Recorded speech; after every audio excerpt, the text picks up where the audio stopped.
Se titula La divinidad y la supremacía de Cristo. La divinidad y la supremacía de Cristo. Colosenses 1:15 al 19. Dice así: Él es la imagen del Dios invisible, refiriéndose a Cristo, el primogénito de toda creación, porque en Él fueron creadas todas las cosas, las que hay en los cielos, las que hay en la tierra, visibles e invisibles, sean tronos, sean dominios, sean principados, sean potestades. Todo fue creado por medio de Él y para Él. Y Él es antes de todas las cosas, y todas las cosas en Él subsisten. Y Él es la cabeza del cuerpo, que es la iglesia. Él que es el principio, el primogénito de entre los muertos, para que en todo tenga la preeminencia, por cuanto agradó al Padre que en Él habitase toda plenitud. Este poderoso pasaje de las Escrituras establece contundentemente la verdad acerca de la identidad de Jesús. ¿Por qué es importante para nosotros entender las Escrituras acerca de la divinidad y de la supremacía de Cristo?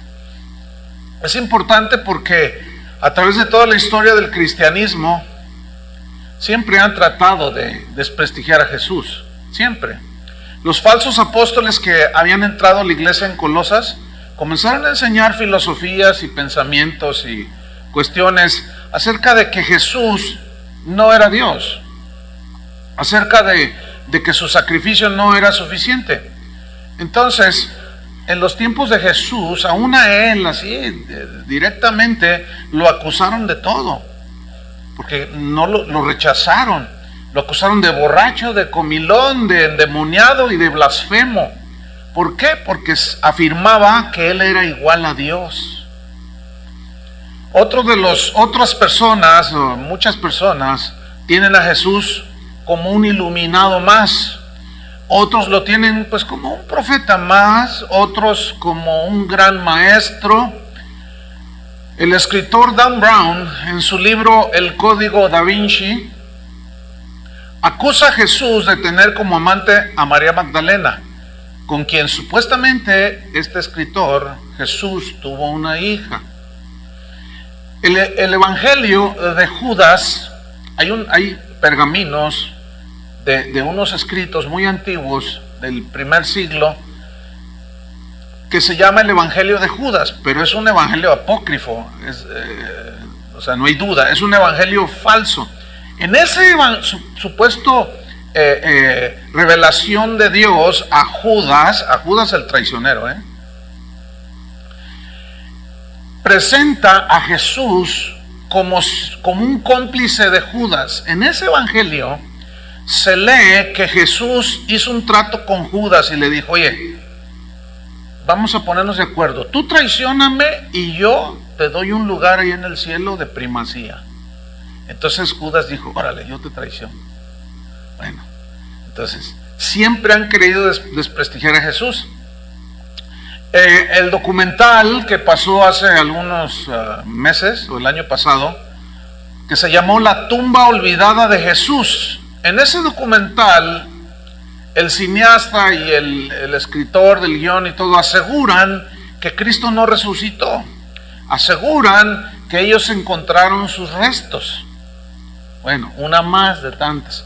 Pero últimamente hicieron una película que se llama Corpus Christi. Esta película exhibe a Jesús como un homosexual, que tenía a sus apóstoles como sus amiguitos íntimos. Así lo presenta. Bueno, escuchen bien lo que voy a decir. El famoso evangelista Benny Hinn, que lo siguen millones de personas, le aplauden, le dan dinero, todo.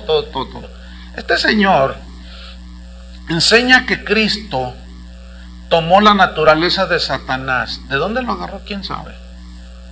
Este señor dice que Jesús tuvo que nacer de nuevo. Escúcheme, esa afirmación significa que Cristo pecó. Pues él dice que Jesús nació de nuevo. Este señor dice que la muerte de Jesús fue insuficiente para salvarnos. Y por lo tanto Jesús, dice, tuvo que ir, cuando muere en la cruz, tuvo que ir al infierno para ser atormentado por Satanás y los demonios por 3 días que duró en la tumba. Y su espíritu bajó a los infiernos, dice. Entonces la salvación, dice este señor, se efectuó en el infierno 3 días después. Es decir, no se efectuó en la cruz, como dicen las escrituras. Y aún así hay millones de personas que siguen a ese señor. Escúcheme bien. Necesitamos ser tan analíticos. Siempre los cristianos fueron así. ¿Por qué? Porque hay muchas falsas doctrinas que atacan la divinidad de Jesús, atacan el sacrificio de Jesús. Y a mí no me importa el nombre, yo puedo ser un ángel del cielo. Cualquiera que diga otra cosa, dijo Pablo, está bajo maldición. Entonces tenemos que tener la Biblia en la mano cada vez que escuchamos la palabra de Dios o un mensaje de algún predicador o supuesto predicador. Hay una doctrina que es bastante antigua, que surgió por ahí en el siglo III, a fines del segundo y principios del tercer siglo, que se conoció como arrianismo. ¿Qué es esto? El arrianismo se deriva porque un obispo obispo quiere decir cuidador de la grey, el que alimenta las ovejas. Eso quiere decir obispo. Y había en la iglesia cristiana un obispo, un pastor, un cuidador llamado Arrio.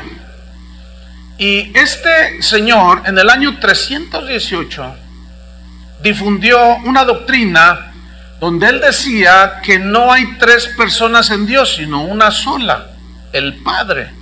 Este señor afirmaba que Jesucristo no era divino, sino que fue creado por Dios, según Arrio, para que Jesús lo apoyara en el plan de salvación. Entonces, Arrio decía que Jesús, al ser creado por Dios, pues definitivamente hubo un tiempo en que Jesús no existía. Entonces, él dedujo que el verbo Cristo no es eterno. Por lo tanto, dijo Arrio, no es divino. Bueno, esta herejía fue condenada en un sínodo por Alejandro, un obispo, obispo de Alejandría, convocó a más de 100 pastores, líderes, obispos de la iglesia cristiana de ese tiempo y excomulgaron a Arrio por estas ideas heréticas. Esta doctrina del arrianismo, que niega la divinidad de Jesús, sigue vigente en algunas sectas, entre otras los testigos de Jehová. Ellos aseguran que Jesús no es Dios, la misma doctrina de este señor, cuya doctrina fue él, cuando en este sínodo lo declararon como una herejía, lo excomulgaron de la iglesia y él se tuvo que ir. Pero en el año 325 Constantino convoca a lo que se conoció como el Concilio de Nicea. ¿Qué es un concilio? Es donde se juntan todos los pastores, los líderes de la iglesia en ese tiempo. Se juntaron y llegaron a la conclusión, estudiando las escrituras, que definitivamente el arrianismo es una doctrina de demonios. Pero se repitió la historia del primer siglo. Esa fue la razón por la cual Pablo escribió la epístola a los colosenses, porque estaban agrediendo la divinidad de Jesús. Y Atanasio, que fue uno de los pastores, de los líderes ahí en ese concilio de Nicea, guiado por el Espíritu Santo, definió en pocas palabras lo que viene siendo, digamos, la fe cristiana en cuanto a Jesucristo. Y él escribió, avalado por todos los demás obispos. Él dijo así, y nos es conocido este credo. Dice: creemos en un solo Dios Padre Todopoderoso, y en un solo Señor Jesucristo, Hijo de Dios, nacido del Padre único, único hijo, nacido del Padre, de la misma sustancia del Padre, Dios de Dios, luz de luz, Dios verdadero de Dios verdadero. Él fue engendrado, pero no creado, pues es de la misma naturaleza del Padre. Escúcheme bien. Jesús sigue preguntando: ¿y vosotros, quién dicen los hombres que soy yo? Él sigue preguntando. Entonces, para unos, en ese momento le respondieron: bueno, unos dicen que tú eres Juan el Bautista, otros dicen que tú eres Isaías, otros que eres Jeremías, otros, algunos de los profetas. Y Jesús les pregunta a sus discípulos: ¿y ustedes quién dicen que soy yo? Para ustedes, ¿quién soy yo? ¿Un actor que signifique una gran obra ahí en el Calvario? ¿Qué soy para ustedes? ¿Un gran iluminado? ¿Un gran profeta? ¿Qué soy para ustedes? Entonces Pedro le contesta: tú eres el Cristo, le dice, el Hijo del Dios viviente. Entonces le respondió Jesús: bienaventurado eres, Simón, hijo de Jonás, porque no te lo reveló carne ni sangre, o sea, ninguna persona, sino que te lo reveló mi Padre que está en los cielos. Entonces, estos textos de Colosenses 1, 15 al 19, son cruciales para saber quién es realmente Jesús. Y bueno, yo oro al Señor, le pido que el Padre tenga a bien revelarnos a Jesús. Si tú no tienes una revelación de quién es Jesús, por eso somos como somos, nos comportamos como nos comportamos, menospreciamos al Señor, aunque venimos a la iglesia. Y hay muchas maneras de menospreciarlo. Hace rato Toño decía: nos apoyan a traer a su hijo. No es un apoyo. Yo nomás quisiera aclarar eso. Nos apoyan a nosotros, no, es para sus hijos. El asunto es que como no hay un concepto de magno acerca de Jesús, y así no la llevamos, porque no conocemos a Jesús. Entonces, alguien que no conoce a Jesús no es un cristiano. Lo voy a repetir. Alguien que no conoce a Jesús no es un cristiano. Se los compruebo con la Biblia. Él dijo: en aquel día muchos me dirán: Señor, Señor, en tu nombre echamos fuera demonios, hicimos milagros, hicimos esto, lo otro, eso. Y yo les diré: no los conozco. ¿Quiénes son? No sé quiénes son. Malditos, dice el fuego eterno. No los conozco. Pero hacían cosas en su nombre, hacían cosas, lo mencionaban, hablaban de él, etcétera, pero no lo conocían. Entonces nosotros necesitamos conocer a Jesús. Por eso vamos a Colosenses 1:15 y vamos a estudiar estos versículos que son tan actuales el día de hoy. Colosenses 1:15. Que Dios tenga bien revelarnos a su Hijo Jesús. Abra su corazón. Ponga mucha atención a la enseñanza. Colosenses 1:15 dice, refiriéndose a Jesús: Él es la imagen del Dios invisible. Aquí la palabra a estudiar es la palabra imagen. Y esta viene del griego eikon, que significa copia exacta. Entonces, ¿qué es Jesús? Es la copia exacta. También significa que es la semejanza exacta de lo que se representa. ¿Sí? Significa entonces que Jesús es exactamente igual al Padre en todos sus atributos, en su divinidad. Y como lo dijo Atanasio: Dios de Dios, luz de luz, Dios verdadero de Dios verdadero. Nosotros fuimos creados a imagen y semejanza de Dios, pero en el sentido de que tenemos inteligencia. Dios tiene inteligencia. Tenemos emociones. Dios ama. El amor es una emoción también, ¿sí? Pero también tenemos voluntad, y Dios tiene voluntad. A eso se refiere cuando dice que fuimos creados conforme a su imagen y semejanza. En el caso de nosotros, que fuimos creados. Entonces tenemos inteligencia, emociones y voluntad, y estas nos permiten pensar, nos permiten sentir y nos permiten decidir. Bueno, esa es la imagen y semejanza que nosotros tenemos en cuanto a Dios. Sin embargo, nosotros como humanos no tenemos los atributos que son únicos en Dios, como por ejemplo la omnipotencia, la omnisciencia y la omnipresencia.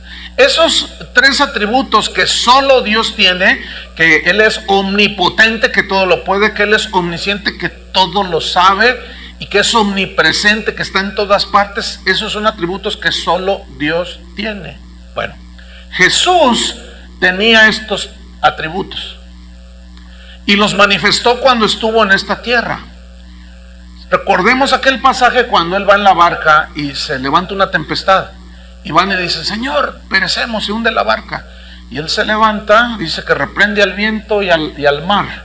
Le dijo: calla, enmudece, y todo se hizo bonanza. Y los discípulos se asustaron. Dijeron: ay, ¿quién es este que aún los vientos y la mar obedecen? ¿Conoce algún otro que haya hecho eso? Allí Jesús estaba demostrando su omnipotencia. Dice la Biblia que Él conocía los pensamientos de los hombres. Ahí Jesús está demostrando su omnisciencia.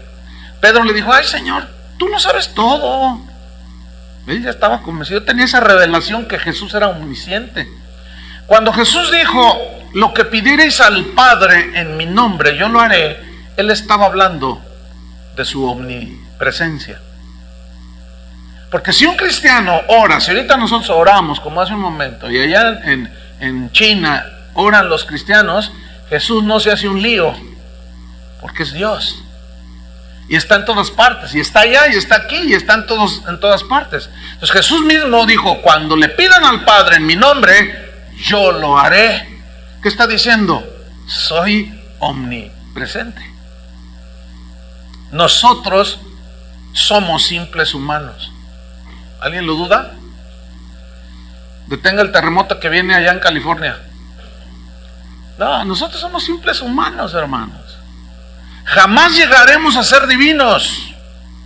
Jamás llegaremos a ser dioses, como creen los mormones. Y como últimamente los que creen en una herejía que bueno, ellos no dicen que es herejía, ellos creen que está en la escritura, pero es una herejía que se conoce como dominionismo. Esta doctrina, dominionismo o el reino ahora, ellos aseguran que nosotros somos dioses, dicen ellos, y malinterpretan un versículo de los Salmos. Por ejemplo, el señor que les mencioné al principio, el señor Benny Hinn, él usa una lógica muy equivocada. Y todo esto, pues él, como lo dice públicamente, no está escondido de nadie, no estoy inventando. Pero él dice, él es de los dominionistas, creen esta herejía. Y él dice, en una lógica muy errada, dice lo siguiente: miren hermanos, dice, cuando un león se aparea con la hembra, nace un leoncito y está igualito, con su misma naturaleza todo. Cuando un elefante se aparea con su hembra, nace un elefantito. Cuando un águila también con la hembra, nacen aguiluchos, ¿verdad? O sea, ellos se engendran conforme a su naturaleza. ¿Quién nos engendró, hermanos? Y todos dicen: Dios. Entonces, ¿qué somos? Y todos dicen: dioses. Fíjate qué tremendo. Esa es una doctrina de demonios, hermanos. Nosotros no somos dioses. Un Dios no es creado. Nosotros fuimos creados. Esta doctrina del dominionismo o reino ahora enseña, entre otras cosas, pero esto es básicamente el centro de su mensaje. Ellos enseñan que la única manera para que el mundo pueda ser rescatado y establecer el reino de Dios aquí en la tierra es que nosotros los cristianos tomemos los puestos políticos, las presidencias, los congresos, como diputados, como presidentes, como legisladores, y gobernemos los cristianos aquí en la tierra, entonces vamos a establecer el reino de Dios aquí en la tierra, y como los cristianos pues somos hijos de Dios, vamos a gobernar bien, dicen ellos. Eso, dice uno de esos apóstoles que creen en eso, eso es lo que va a provocar que Jesús venga por segunda vez. Por eso estamos aquí, para establecer el reino de Dios. Escúchenme bien, hermanos. Bush decía que era cristiano. Obama dice que es cristiano. En Guatemala han tenido presidentes cristianos y son un desastre. ¿Ustedes creen esa herejía? Pues la misma evidencia te demuestra. Sin embargo, todas estas personas, son un montón, se los puedo mencionar, no tiene caso. Nada más que se cuide bien de... Cuando usted escuche, fíjense bien, el falso evangelio de la prosperidad es una extensión de esta doctrina. ¿Por qué? Porque ellos aseguran, ellos ponen mucho énfasis en el dinero y en el poder político, porque ellos dicen que el dinero tiene poder y que el que tiene el dinero manda. Por eso su mensaje de prosperidad a los cristianos, y los van encaminando a eso. Por eso vemos hoy a pastores dejando el ministerio para lanzarse como presidentes, como diputados, como senadores en los países alrededor del mundo. Todo esto viene de esa doctrina, que es una doctrina de demonios, porque no es una doctrina bíblica. Jesús dijo: mi reino no es de este mundo. Además, el reino de Dios se establece no de esa manera, sino en el corazón de las personas. ¿Sí o no? Sin embargo, este señor como Jim, Cash Luna, Ronnie Chávez, toda esa gente son los promotores de esa herejía, hermanos. Tengan mucho cuidado. Y así como Pablo les advertía a los colosenses, así yo tengo que advertirles, porque estos se creen dioses. Por eso cuando alguien los contradice o los cuestiona, dicen: no te metas con el ungido. O sea, están diciendo: no te metas con Dios.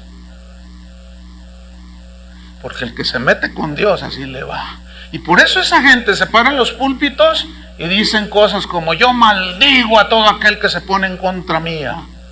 Y te maldicen a diestra y a siniestra. ¿Qué son? Son falsos profetas. Son falsos maestros que engañan a la gente. Hermanos, somos humanos. Fallamos. No podemos ponernos al nivel olvídenlo. Pero Cristo es perfecto. Cristo fue perfecto y es perfecto. Él sí fue sin pecado. Y Él es la imagen exacta del Dios invisible, dice la Biblia. Y nosotros los seres humanos contrastamos totalmente nuestra imperfección con la perfección de Cristo. O sea, nosotros somos los que nos humillamos, como hace un rato. Él nunca se va a humillar delante de nosotros. Él ya se humilló tomando forma de hombre. Pero Él nunca va a venir a ponerse a las órdenes de nosotros. Nosotros somos sus siervos. Nosotros somos los que debemos de obedecerlo a Él. En Hebreos 7:26 nos habla precisamente de Jesús sin pecado, que nos convenía un sacerdote como Él. El sacerdote, la función de Él era ligar al pueblo con Dios, y eso fue lo que hizo Cristo en la cruz. Hebreos 7:26 dice: porque tal sumo sacerdote nos convenía. Hebreos 7:26. Tal sumo sacerdote nos convenía, santo, dice, inocente, sin mancha, apartado de los pecadores y hecho más sublime que los cielos. Este es Dios. ¿Quién es santo como el Señor? ¿Quién fue inocente como Él? ¿Quién es sin mancha y apartado de los pecadores? ¿Y quién es más sublime que los cielos? Dios. Jesús tiene que ser Dios. Si no, seremos una de tantas religiones que hay. Y tendremos que ir a visitar la tumba de Jesús, que está vacía, por cierto, les recuerdo eso. Hebreos 1:1.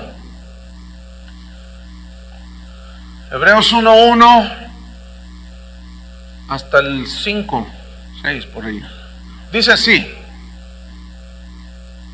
Dios, o sea el Padre, habiendo hablado muchas veces y de muchas maneras en otro tiempo a los padres o sea, los que antecedieron a Israel, por los profetas les habló. Dice el versículo 2: en estos postreros días nos ha hablado por el Hijo, o sea, Jesús, a quien constituyó heredero de todo y por quien asimismo hizo el universo. Wow. Versículo 3: el cual, o sea, Cristo, es siendo el resplandor de su gloria. Mire, esta frase, que Cristo es el resplandor de la gloria de Dios, significa que Jesús expresa todo lo que Dios es en su naturaleza y en sus acciones.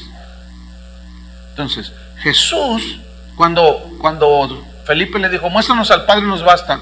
Tanto tiempo hace que estoy con vosotros y no me has conocido, Felipe. El Padre y yo somos, ¿qué? Uno, dijo. Entonces Jesús, siendo uno con Dios el Padre, Él refleja la gloria de Dios el Padre, manifestando Jesús en sí mismo lo que es. Sigo leyendo: el cual, siendo el resplandor de su gloria y la imagen misma de su sustancia, o sea, la semejanza de su sustancia. De aquí los primeros cristianos dijeron: Dios de Dios, luz de luz, de la misma sustancia que el Padre. Ahí está. Y quien sustenta todas las cosas con la palabra de su poder. ¿Quién sustenta todo con la palabra de su poder? Solo Dios. Y está hablando de Jesús aquí, hermanos. ¿Sí o no? Ok, sigo. Habiendo efectuado la purificación de nuestros pecados por medio de sí mismo, se sentó a la diestra de la majestad en las alturas. Versículo 4. Hecho tanto superior a los ángeles. Este hecho no significa creación, sino rango. Ahorita lo vamos a explicar. Hecho tanto superior a los ángeles, cuanto heredó más excelente nombre que ellos. Porque ¿a cuál de los ángeles dijo Dios jamás: mi hijo eres tú, yo te he engendrado hoy, y otra vez yo seré el Padre y él me será a mi hijo? Versículo 6. Y otra vez, cuando introduce al primogénito en el mundo, dice, o sea, aquí está hablando el Padre acerca del Hijo. Dice: adórenle todos los ángeles de Dios. A ver, ponga atención. Si Jesús no fuera Dios el Hijo, ¿por qué Dios el Padre ordena que adoren al Hijo? Ciertamente la palabra Trinidad no está en la Biblia. Nunca la va a encontrar. La Trinidad de Dios no está. Pero sí está la enseñanza que Dios se manifestó en tres personas: Dios Padre, Dios Hijo, Dios Espíritu Santo. ¿Se acuerdan cuando Jesús fue bautizado? Dice que descendió el bautismo y se oyó una voz ¿de quién? Aparte de Jesús.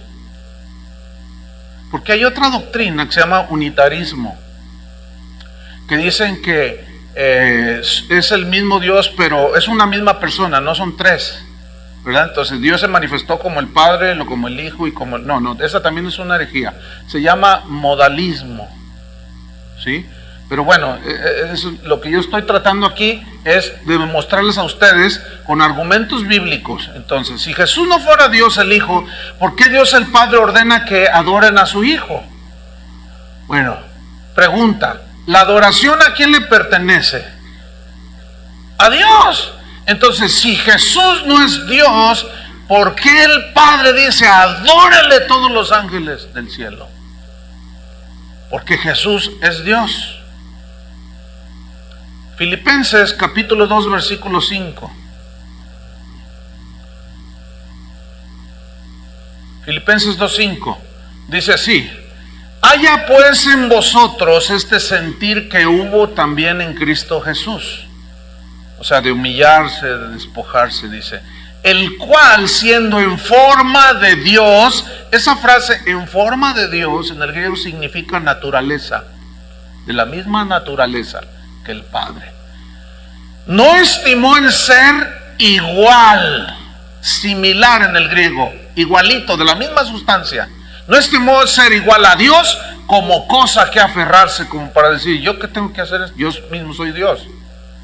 Pero en el siguiente versículo dice: sino que se despojó a sí mismo, y se humilló, tomó forma de hombre, de siervo, dice, y se humilló para venir a morir por nosotros. En Juan 1:1, usted conoce esta escritura, dice Juan, en el principio era el verbo, y el verbo era con Dios, y el verbo era Dios. Pero en el versículo 14 de Juan 1:14, Juan dice algo muy interesante, dice, y aquel verbo, ¿qué? Fue hecho carne. ¿Qué significa?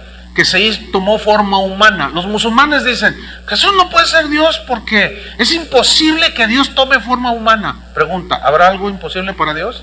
Ahí está, ya con eso. Ok. No estimó el ser igual a Dios como cosa a que aferrarse. Principio, verbo, Dios, verbo era con Dios, aquel verbo fue hecho carne y habitó entre nosotros, dijo Juan. O sea, se encarnó. Él tuvo la revelación de Jesús. ¿Quién era Jesús? Y si vimos su gloria, dice. Gloria como del unigénito del Padre, lleno de gracia y de verdad. O sea, vimos a Dios, es lo que está diciendo. Vimos su gloria. Ahora volvamos a Colosenses 1:15.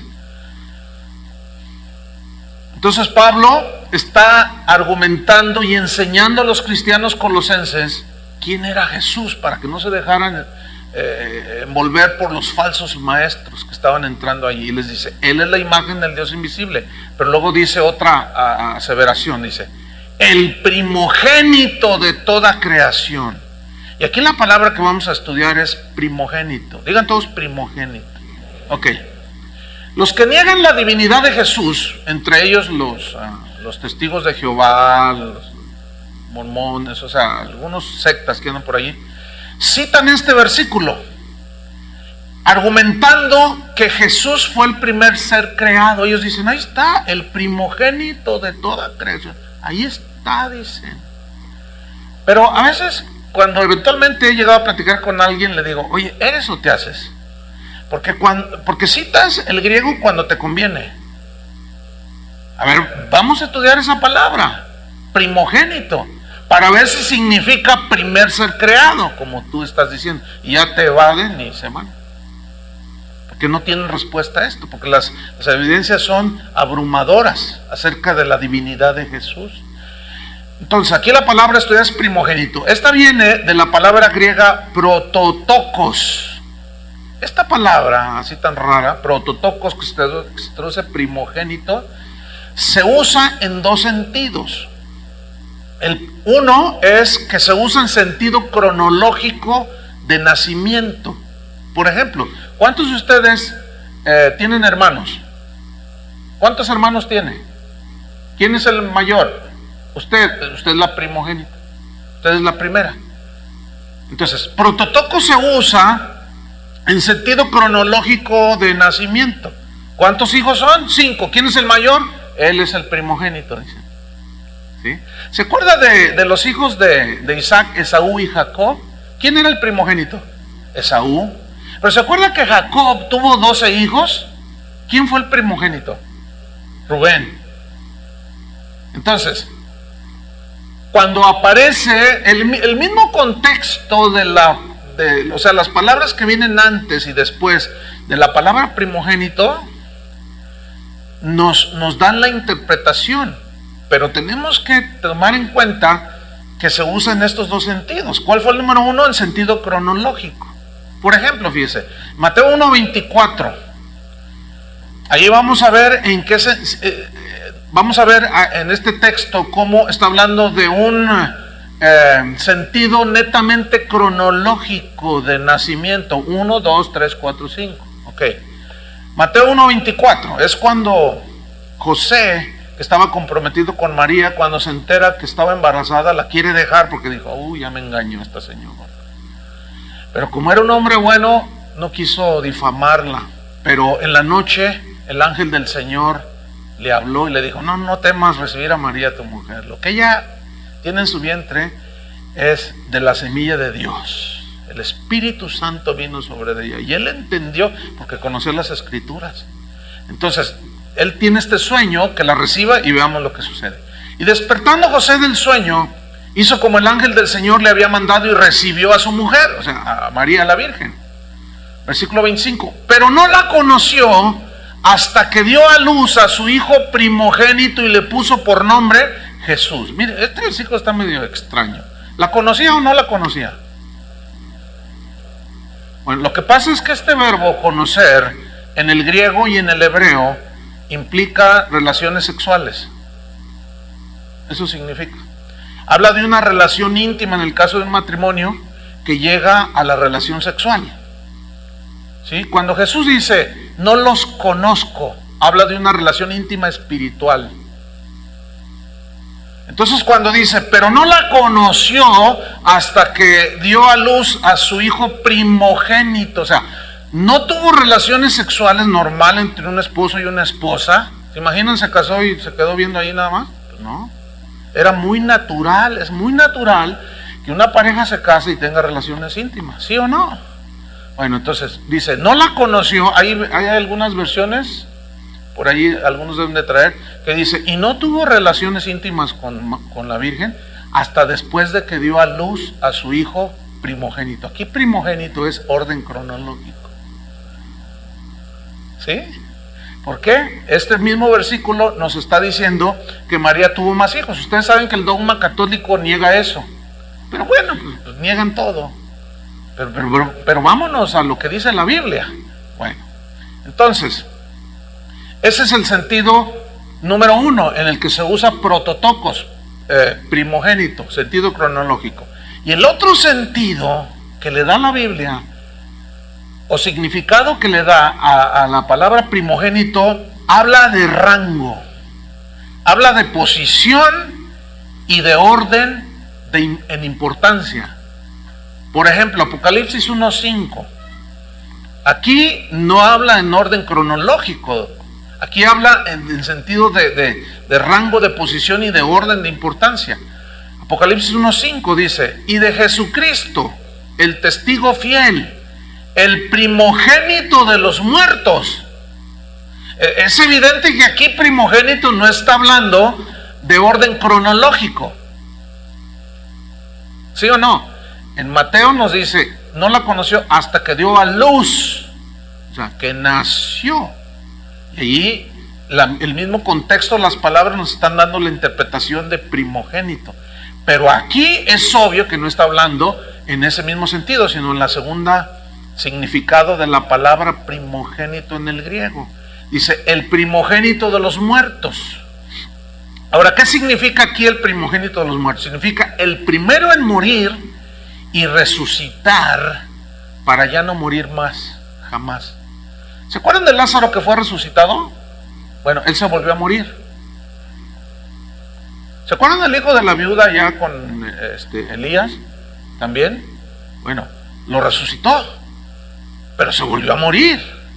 Aquel muchacho llamado Eutico que se cayó cuando Pablo hablaba muy largo y estaba ahí en un tercer piso, dice, y se quedó dormido, y ¡fum! Se fue, se murió, y se cayó en un tercer piso, imagínate. Y llegó Pablo y lo abrazó y oró y lo resucitó. Bueno, ese muchacho se volvió a morir. Jesús murió y resucitó para no morir jamás. Eso, mis queridos hermanos, significa el primogénito de los muertos. O sea, el primero que resucitó para no morir jamás. Entonces, no está hablando de orden cronológico de nacimiento, ¿verdad que no? Ok, seguimos adelante leyendo Apocalipsis 1:5. Y Jesucristo, el testigo fiel, el primogénito de los muertos y el soberano de los reyes de la tierra. Mire, el soberano. Esta palabra soberano significa el que gobierna, significa el amo, el dueño de todo, el soberano, el que no le pide a nadie parecer ni consejo para hacer las cosas. Solo Dios es autosuficiente, ¿no es cierto? Jesús nunca le pide un consejo a nadie, porque Él es Dios. Y aquí te está diciendo, Él es el soberano, que hace las cosas como quiere. Jesús es Dios. Romanos 8:29. Miren, si el cristianismo no es de origen divino, es como cualquier religión. Entonces, imagínense, ¿dónde estaríamos todavía en nuestros pecados? Romanos 8:29 dice así: porque a los que antes conoció, o sea, a todos sus hijos que él sabía que nos salvaría algún día, pero los que antes conoció también los predestinó para que fuesen hechos conformes a la imagen de su Hijo, para que Él sea el primogénito entre muchos hermanos. ¿Qué significa aquí primogénito? Según el contexto significa el más importante de todos, el ejemplo, o a quienes el Padre, a quienes nosotros, el Padre quiere hacernos a la imagen de ¿quién? De su Hijo Jesús. Eso significa aquí el primogénito de entre muchos hermanos. O sea, Él es el más importante. Él es el ejemplo a seguir. Él es a quien nosotros debemos de ver siempre, como veía Moisés. Es Jesús. Entonces, otro versículo más. Juan 3:16. Este versículo es conocido hasta de memoria, se lo saben los niños. Juan 3:16, vamos a leerlo. Dice así: porque de tal manera amó Dios al mundo, que ha dado a su Hijo, ¿qué? Digan todos unigénito. Para que todo aquel que en Él cree no se pierda, mas tenga vida eterna. Ok, aquí la palabra unigénito viene del griego monogenes, que significa único, así simplemente. Ahora, viene aquí una pregunta. A ver, ahí va. ¿Cristo es primogénito o unigénito del Padre? A ver, otra vez, pongan mucha atención. ¿Cristo es primogénito o unigénito hijo del Padre? Unigénito. O sea, único. Pero también nosotros somos hijos de Dios, ¿sí o no? Pero nosotros sí somos creados y Él no. Cuando dice unigénito, habla de la misma sustancia, igualito a Él. Todas las escrituras concuerdan perfectamente en la divinidad de Jesús. Entonces, Cristo es unigénito y no es primogénito. Ahora bien, si fue primogénito, si Jesús fue primogénito, o sea, en orden cronológico de creación, no puede ser unigénito. ¿Sí o no? A ver, otra vez. Si Cristo fue primogénito, como dicen los testigos de Jehová, el primogénito de toda creación, primer ser creado. Entonces, si Cristo fue primogénito, o el primer ser creado, entonces no puede ser unigénito. Se contradice. Entonces, ¿el Señor está bipolar o qué? O sea, Dios de pronto dice, pues Cristo es el primogénito, el primer ser creado, y después dice, no, es el unigénito. No, lo que pasa es que los significados en los idiomas, por eso se tiene que estudiar bastante. Por eso Pedro dijo lo siguiente, dijo, el hermano Pablo, hablando del apóstol Pablo, dice, él ha escrito algunas cosas difíciles de entender, así dijo, las cuales los indoctos, o sea, los que no están bien doctos en el estudio o en el entendimiento, en el conocimiento, lo cual los indoctos y los inconstantes, ¿qué hacen? Tuercen para su propia perdición. Y eso es lo que el fundador de los testigos de Jehová era un tranza, pero tranza. Vendía trigo del cielo. Esto cayó del cielo y les llevó. Y como ahorita que te venden de todo, ahí no se para de subir y está así, mire, lleno. Entonces, es muy claro. Fíjate, si Pablo en Colosenses 1:15 hubiera querido decir que Cristo fue el primer ser creado, el primogénito de toda creación, no hubiera usado la palabra prototokos. No, hubiera utilizado otra palabra que es protoctistos. Es parecida, pero protoctistos significa creado primero. O sea, es que el idioma griego tiene tantas palabras que definen de una manera extraordinaria cada cosa. Por eso Dios en su sabiduría permitió que fuese escrito en el griego, que es de los idiomas que nosotros, yo les he explicado, decimos, yo amo al perro, pero también esa palabra amar, yo digo, yo amo a mi esposa, y es la misma, pero por el contexto se entiende que es diferente amor. Pues yo amo al perro, pues ya vieran cómo quiero a mi perrito, pues yo lo amo, sí, pero no lo amo igual que a mi esposa, ni viceversa. Pero en el griego sí hay palabras que definen todas esas clases de amor, que no tienen los demás idiomas. Por eso es importante hacer este estudio. Entonces, fíjate, si Pablo hubiera dicho que Cristo fue creado primero, Cristo fue el primer ser creado, como dicen los testigos acerca de Colosenses 1:15, el primogénito de toda creación. Si Pablo hubiera dicho Cristo es el primer ser creado, entonces estaría él avalando la doctrina de los falsos apóstoles que habían entrado a la iglesia de Colosas, que decían que Cristo no es Dios. Entonces, ¿qué razón tiene de haber escrito Colosenses? No sé si me expliqué. No tiene sentido que, como dicen los testigos, ahí dice el primogénito de esto, y no lo sacas de ahí. Sí, pero estúdiale, mi estimado, abre tu entendimiento, sé noble, estudia, escárbale, escudriña, y verás que no dice que Jesús es el primer ser creado. Ahí el primogénito de toda creación habla de primacía, de lugar, que Él está sobre toda la creación. Es lugar, no creación. Entonces, si así hubiera sido, Pablo, ¿para qué escribió Colosenses? Hubiera dicho, no, tienen razón, háganles caso. Jesús es creado. No, al contrario, escribió esta carta para contrarrestar todos esos ataques en contra de la divinidad de Jesús y de su supremacía.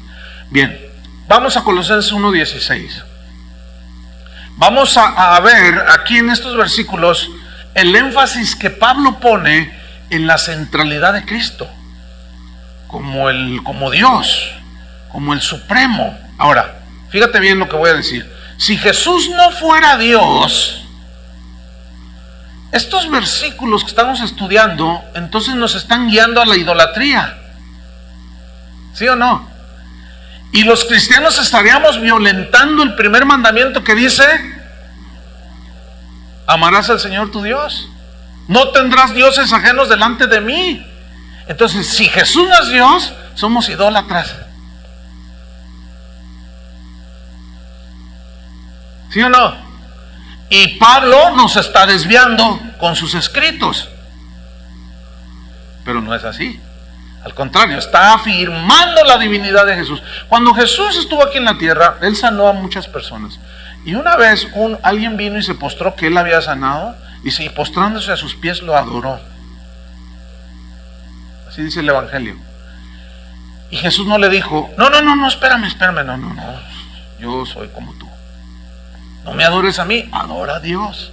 ¿Por qué aceptó la adoración? Porque es Dios. Pero el ángel que le reveló cosas a Juan en el Apocalipsis, cuando dice Juan que vio el esplendor de aquel ángel y toda aquella gloria, se postró a los pies del ángel para adorarlo. ¿Y qué le dijo el ángel? Adora a Dios. 2 veces lo hizo. Entonces, si Jesús aceptó la adoración, es un falso Dios. No se asuste, fíjese bien lo que estoy diciendo. Si Jesús aceptó la adoración, es un falso Dios, desde el punto de vista de los que atacan su divinidad, ¿verdad? Entonces nosotros estamos adorando a un falso Dios, porque Jesús acepta la adoración y Jesús dice: yo soy el Señor. Pero como es Dios, y Pablo se va duro aquí, fíjate, Colosenses 1:16 dice: porque en Él, o sea, en Cristo, fueron creadas todas las cosas. ¿Qué significa la frase en Él? Lo que enfatiza aquí es el origen de todo, en Él. O sea, que todo se origina ¿en quién? En Dios. Y esto nos asegura la divinidad de Jesús, porque está diciendo en Él fueron creadas todas las cosas. O sea, en el griego significa, repito, enfatiza el origen de todo. ¿Dónde es el origen de todo? Dios. Entonces está diciendo en Él, o sea, en Cristo, en Dios se originó todo. Fueron creadas todas las cosas.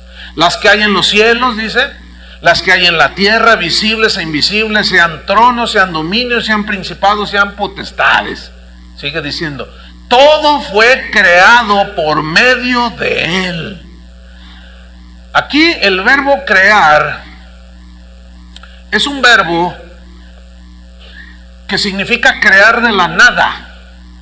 ¿Quién es el único que puede crear algo de la nada? Dios. En el Antiguo Testamento dice la Biblia, y en el principio creó Dios los cielos y la tierra. Y dijo Dios, sea la luz, y fue la luz. Porque solo Dios tiene ese atributo de crear algo de la nada. Nosotros los humanos no tenemos ese poder de crear algo de la nada. Nosotros creamos de lo existente, de la materia. Yo puedo hacer una gran obra, puedo hacer un gran jardín, pero siempre tengo la materia ya hecha. Y Jesús dice aquí, Pablo le atribuye que todo fue creado por medio de Él. Y el crear de la nada, está diciendo Pablo, Jesús es omnipotente. ¿Lo están entendiendo o no? Entonces los colosenses, miren, la dinámica era así. Les manda la carta y luego se las leen así en la asamblea. Entonces imagínense hace casi 2000 años, poquito menos. Esta carta eran pergaminos, acuérdense, ¿no? Rollos. Entonces les está diciendo, les están leyendo. Esto lo escribió el apóstol y todos dijeron, no, pues Pablo es el apóstol de Jesucristo. Entonces, todo fue creado por medio de Él. Y ellos estaban entendiendo perfectamente que Pablo les estaba diciendo, Jesús es Dios, es omnipotente. Y los falsos maestros que a lo mejor estaban sentados ahí, crujían los dientes. Pero Pablo no se detuvo allí, él siguió, fíjate. Dice, todo fue creado por medio de Él y para Él. Y todos los colosenses así, y los falsos maestros así, crujiendo los dientes. Y para Él. Esa frase, y para Él, enfatiza la razón de la creación. Y lo está estableciendo como dueño. ¿Saben quién es el dueño de todos? En otras palabras, le está diciendo Pablo a los colosenses. ¿Saben quién es el dueño de todo? Jesús. ¿Por qué? Porque Él es el creador. Y los falsos, porque odian a Jesús.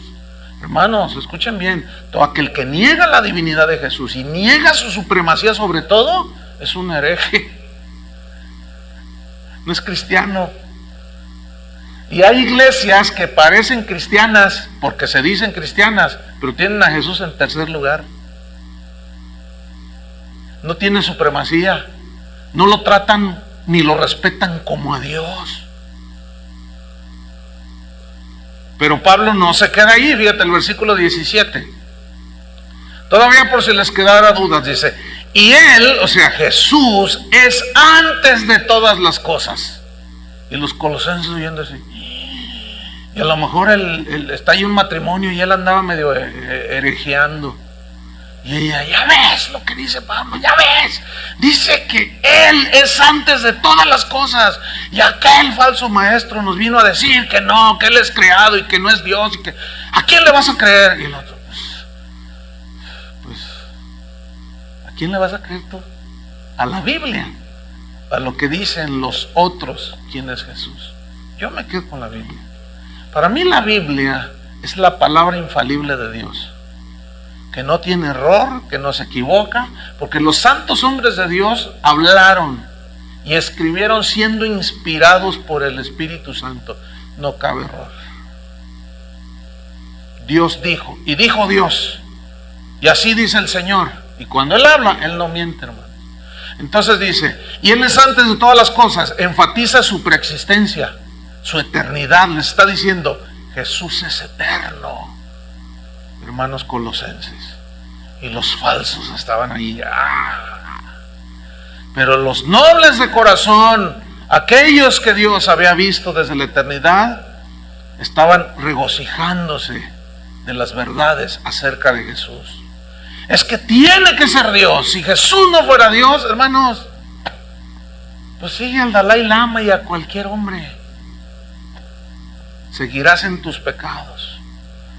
Pero ahí no termina, fíjate, dice en el versículo 17, y Él es antes de todas las cosas, y todas las cosas en Él subsisten. ¿Qué significa esto? Está enfatizando la divinidad de Jesús, porque la existencia de la creación, en otras palabras, la existencia de la creación y su funcionamiento de todo el mecanismo del universo depende de ¿quién? ¿De quién depende? De Jesús. ¿Qué leímos en Hebreos? Que todo lo sostiene con la palabra de su poder. ¿Quién? Jesús. Jesús. ¿Cristo será suficiente para nosotros? Para mí sí. No necesito más. Me basta y me sobra. Me sobra que hasta se los comparto. Me llena. Porque Jesús dijo, separados de mí, no son nada. Nada pueden hacer. ¿Qué más? Versículo 18. Por lo tanto, Pablo, fíjate lo que dice en el versículo 18.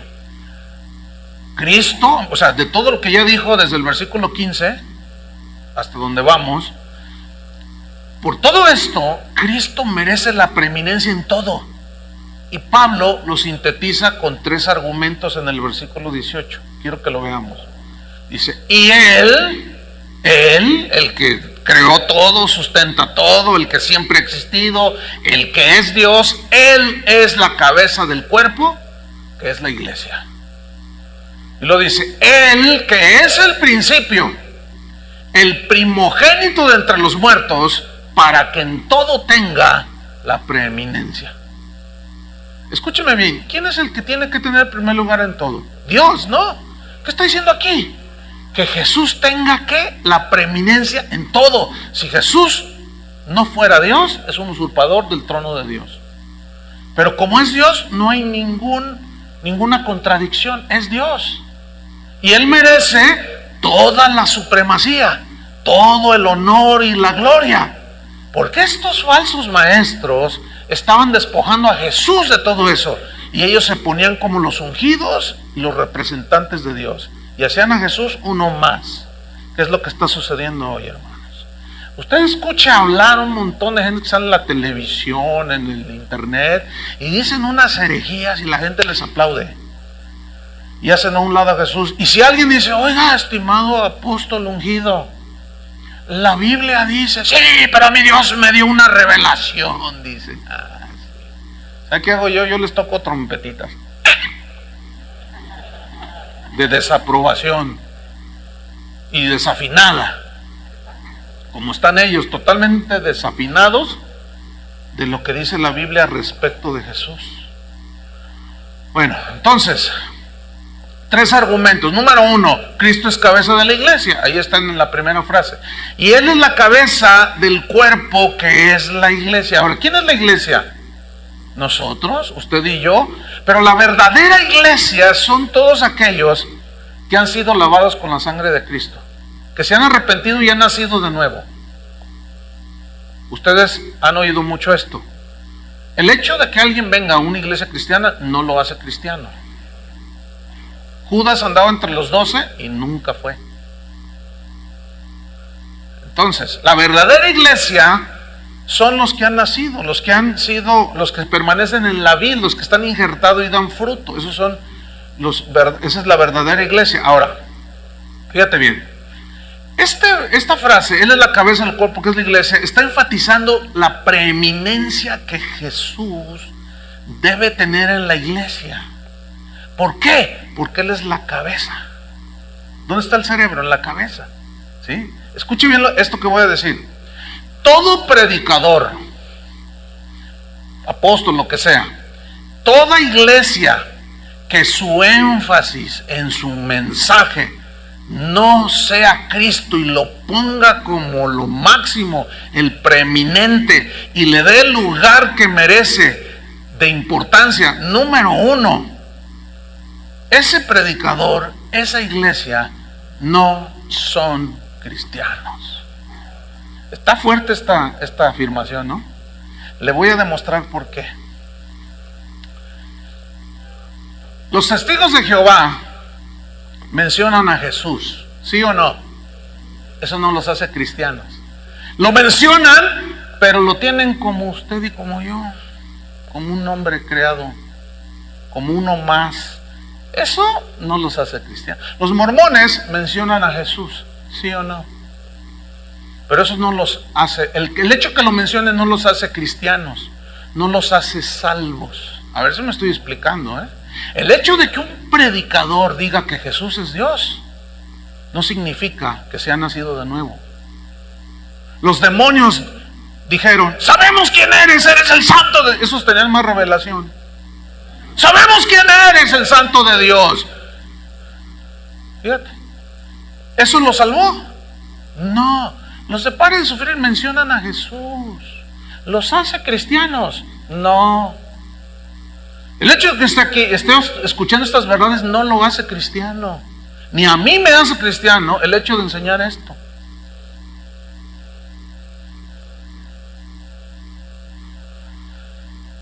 Los musulmanes, el Corán también menciona a Jesús, ¿sí o no? Pero eso no los hace cristianos.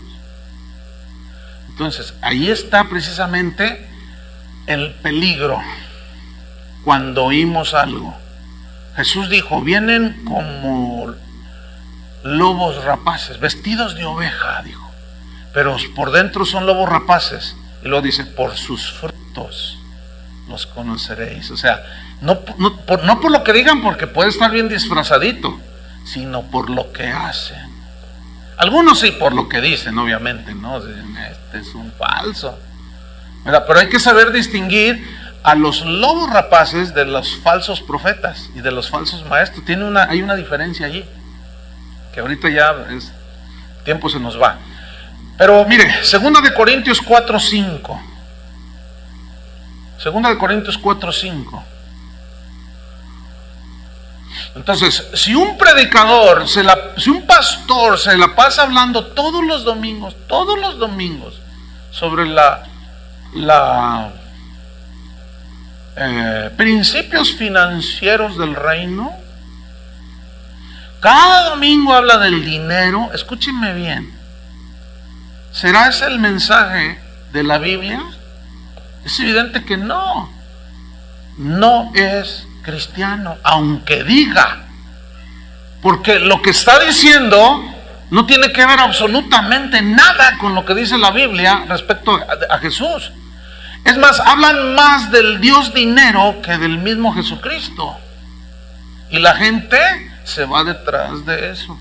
¿Qué está provocando? Ahí sí está provocando desviación a la idolatría y a la codicia. Entonces, fíjese lo que dice 2 Corintios 4:5. Dice: porque no nos predicamos a nosotros mismos. Esos eran los primeros cristianos. O sea, ellos no hablaban de ellos. Nosotros no nos predicamos a nosotros mismos, sino a Jesucristo, ¿cómo?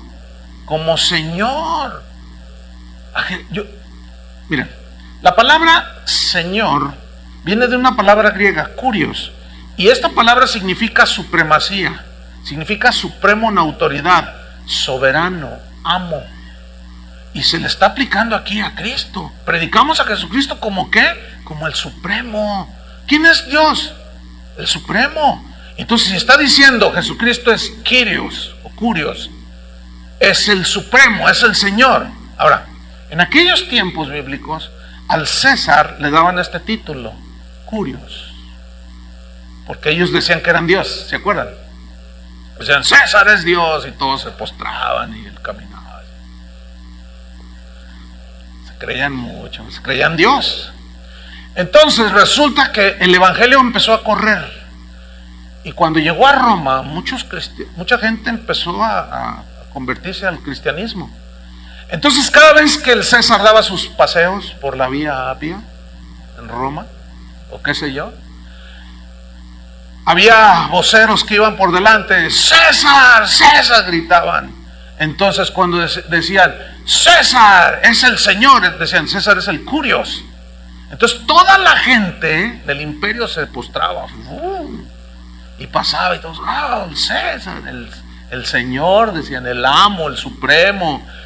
Pero resulta que los cristianos ya no tenían al César como su supremo. Ahora ya tenían a Jesús como su Señor. Entonces gritaban, César el Señor. Y ellos se quedaban así. ¿Saben qué les costó a muchos de ellos? La vida. ¿Por qué?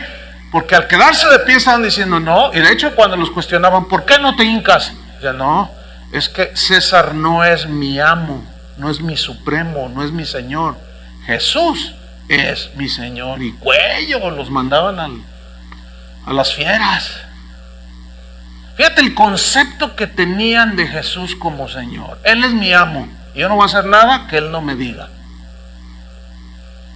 Y hoy, bueno, sí, así es la Biblia, pero pues Dios conoce mi corazón.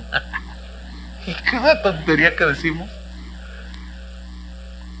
No nos predicamos a nosotros mismos, sino a Jesucristo como Señor, y a nosotros, dice, como vuestros siervos por amor a Cristo. Entonces, Cristo como cabeza tiene el control de cada parte de su cuerpo, que somos nosotros, ¿cierto?